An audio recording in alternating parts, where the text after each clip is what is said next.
Welcome, everybody. My family has a saying, it's all about the story.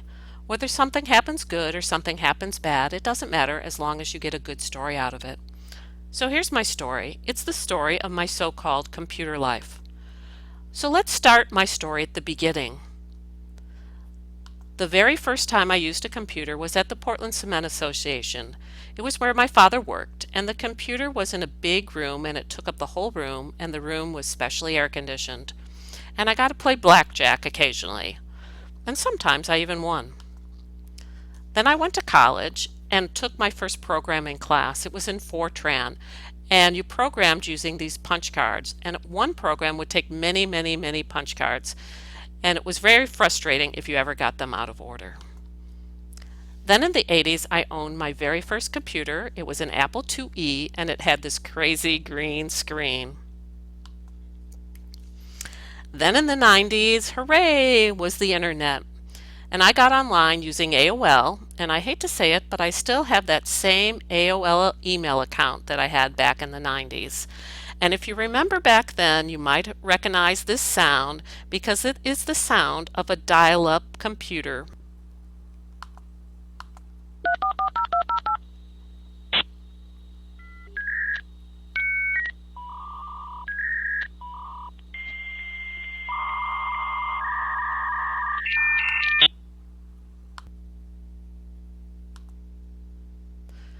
Back in the 90s, my children are also little, and I have a lot of fond memories of some of those computer days, so I put this together.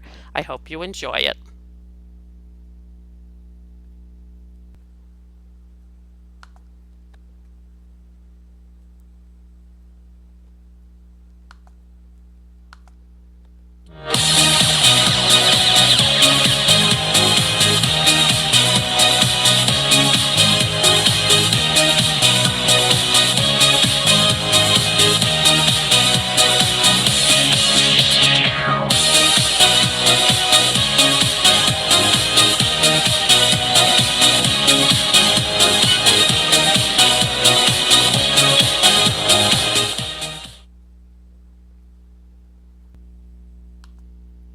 So what about my computer use in the classroom?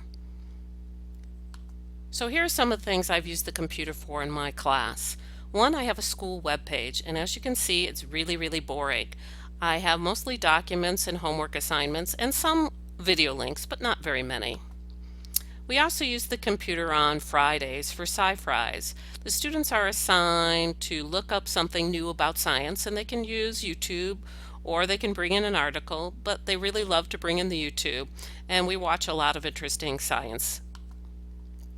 I've also had my students do little Animoto videos. They did one on like atomic instruments. I tried Google Docs to do a couple lab reports where they had to collaborate, and I commented online. I even graded online, so a little Web 2.0 in my classroom. They also use the internet for a resource. This is something we often do. And we graph with Excel, another computer program. So what do I want my classroom to look like now that I've taken this computer class? How is it going to affect the way we do things? Well, a couple of things I want to do differently than before is in the consuming and contributing. I know Web 2.0 is not all about the consuming, but I think it is about the way we consume information.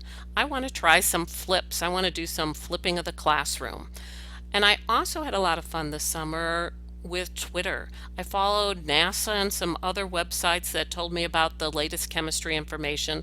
So I think I'm going to assign my students to follow some chemists or some scientific organizations.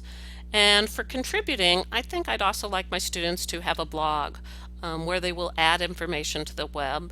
I think maybe a blog assignment once a unit. Collaboration. I think I'm going to use a lot of the Google apps for collaboration this year. I'm going to continue using the Google Docs, probably use them a little more often, but I think I want to start a community for each class on Google+. I want to have a class calendar, and the students can also collaborate and make projects together online. creating. I really like this Glogster, which you can see here. So I think I'm going to have my students do some Glogs, and I like Weebly, and I think I'm going to have them do some web page assignments. And finally, collecting. I'm really excited to do some surveys, to do some quizzes, to do things online. So I hope that next year when I tell my new story, I'll have a lot of things to add to it. So that's about it for now. I hope you enjoyed watching this presentation. Thanks.